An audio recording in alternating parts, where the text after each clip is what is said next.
Hello, bachcho. Let's read out the question first. So, question says that in the case of amplitude modulation, to avoid distortion, the modulation index mu should be.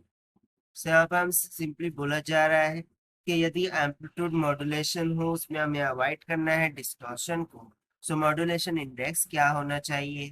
तो चलिए start करते से, but before of its let's talk about the key concept which we are going to use here for this question.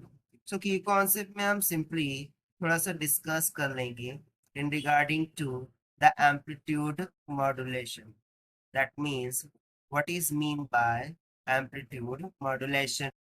So basically amplitude modulation में क्या होता है कि इस तरीके से इस तरीके से एक कैरियर सिग्नल होता है जो कि वैरी करता है in accordance to the message signal.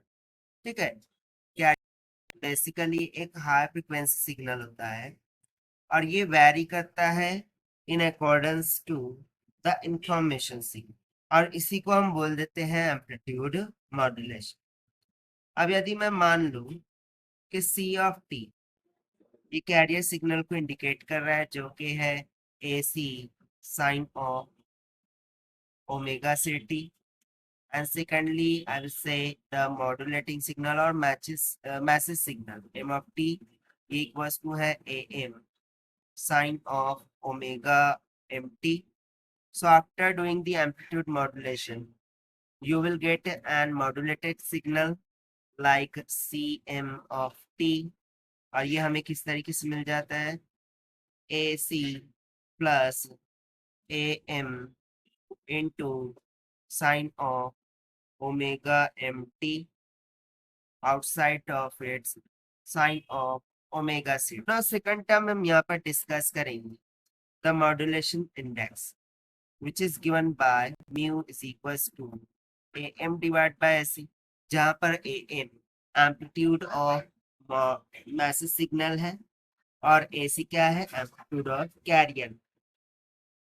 तो सिंपली आप यहाँ पे देख सकते हैं कि जो मॉड्यूलेटिंग इंडेक्स है वो किस पर डिपेंड कर रहा है, amplitude of message signal and amplitude of carrier signal पर।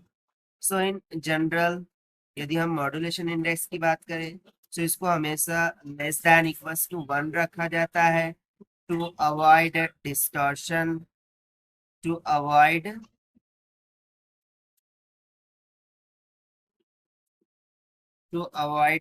the distortion.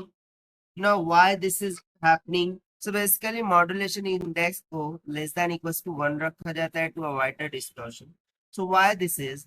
Because we know that because if modulation index will becomes greater than or equals to 1, this will result in interference.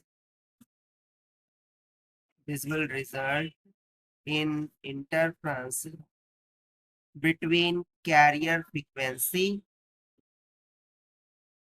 between the carrier frequency and message frequency, यानी कि basically यदि modulation index ये greater than equals to 1 हो जाए सो उसकी वजह से एक इंटरफ्रेंस देखने को मिल जाता है between the carrier frequency and message frequency. That is why जो मॉड्यूलेशन इंडेक्स है उसको always less than equals to 1 रखा जाता है to avoid the distortion,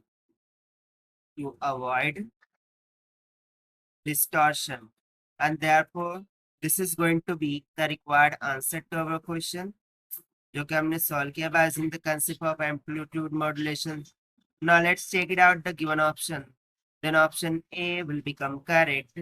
So this is the required solution. I hope you understood it well. Best of luck. Thank you.